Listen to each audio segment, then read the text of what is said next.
Yo, what's going on, everybody? It is Straight Out of Boston here, and today I'm back for episode number 51 of my Brooklyn Nets MyLeague series here on NBA 2K16. So the Nets close out season number 5 with a loss that actually ended our 19-game win streak. We had gotten the win streak all the way up to 19 games before closing out the regular season with that loss. DeAndre Jordan picks up Defensive Player of the Year.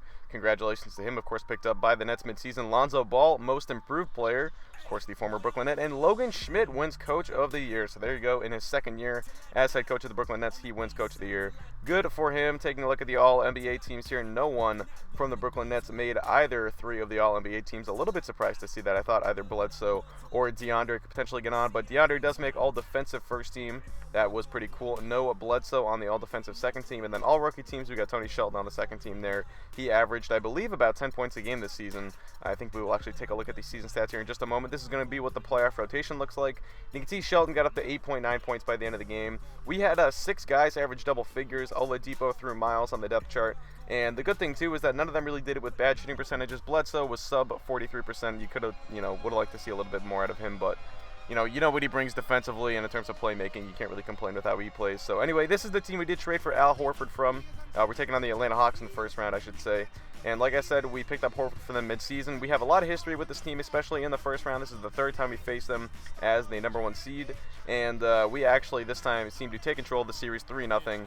And really, this is just probably the best Nets team we've had. I think based on the way we played this first round so far, going out and winning those first 3 games, no problems really. And against definitely a team that's just not as good as us in the Atlanta Hawks. I mean, we did finish 20 games better than them in the standings. So you would have to expect that we were going to go out and win this series, but to, go out and just control it from the get-go, take a 3-0 lead, really makes me feel good about where this team is headed, as we kind of get towards the playoffs here. But it's Bledsoe for 3.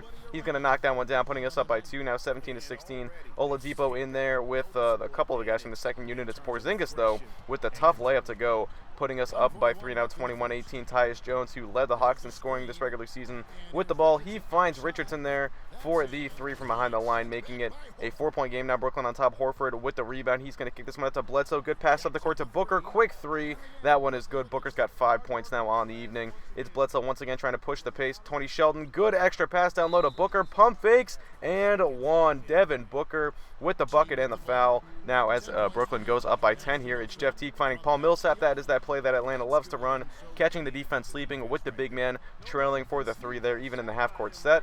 Now here we go. It's Chris Miles with the offensive rebound. Another 3-point opportunity this time for Beverly, and Beverly knocks it down. He does not miss, making it 51-40. And Beverly had a pretty nice game here today. I was a little bit concerned about what his role in the team is going to be once Oladipo got back and healthy, but Beverly's still contributing, despite the fact that we do have Oladipo running the second unit for the most part. Beverly still works pretty well as a spot-up shooter, and he is still a really tenacious defender.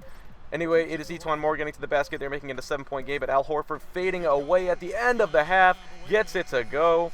And it would be in question for a moment here whether or not Horford got the shot off in time. But we take a look at the replay, and yes, he got that off in plenty of time. So they would make the bucket count there, and we would go up by 9 as the half concluded. 55-46 is the score. You can see we're out-rebounding them 33-13. That is a big reason as to why we are on top. And we're also out-shooting them by 12%. A few turnovers here and there, but has not been a huge issue so far. As Booker pulls down a rebound there, now finds Bledsoe in transition from behind the line. And we really had the 3-point shot working. I think that's probably the biggest difference between this year's team and teams in previous years, is our offense is so much more geared towards the 3-point shot, and we are utilizing how effective the 3-point shot is in today's NBA, more so than we have in previous years. That has really made our offense a lot better, and our defense with DeAndre has gotten a lot better too. We are held opponents to only 87 points a game this regular season, which is a number that's completely unheard of in today's NBA. So our defense definitely leads the way for our team, but on offense, I think the difference between this year's team, you really have to have a top 5 offense and a top 5 defense to be considered a truly elite team. And I think this year,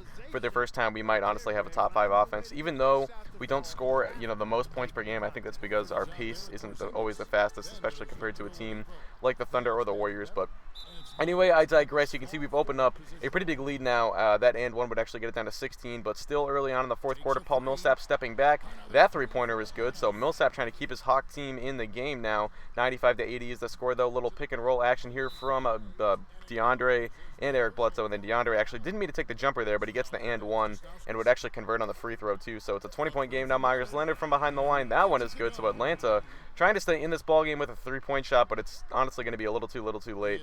as it is 106-87, and then Beverly from behind the line once again making it a 22-point game as it's 109-91. Now back to 18, but it's Horford. He's going to step in here, not really knowing what to do, but he's got plenty of space to work with. He's actually just going to decide to dunk on his former teammate Paul Millsap right there. We go back up by 19, about 90 seconds to play here. Atlanta, a little pick and roll action. It's actually Leonard popping out after his man came over to help, so he knocks down the jumper. But as I said, to be too little too late, Brooklyn closes out the victory, and they sweep the Atlanta Hawks, winning the series 4-0. A 118-101 Game 4 victory seals the deal as Brooklyn moves on to the second round for the second straight year.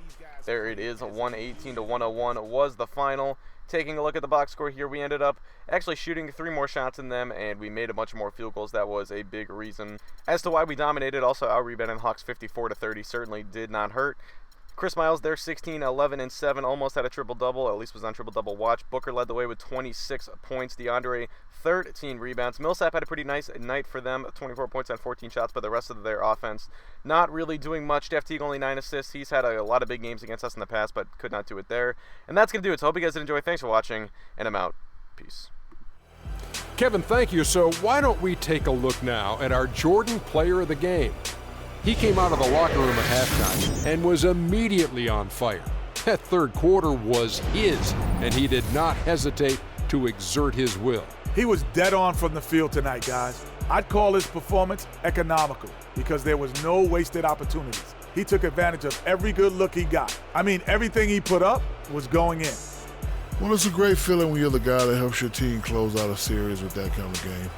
You know, the way he had to go, he's got to be feeling very confident going into the conference semis. He left it all on the court tonight. He didn't look too fatigued, though.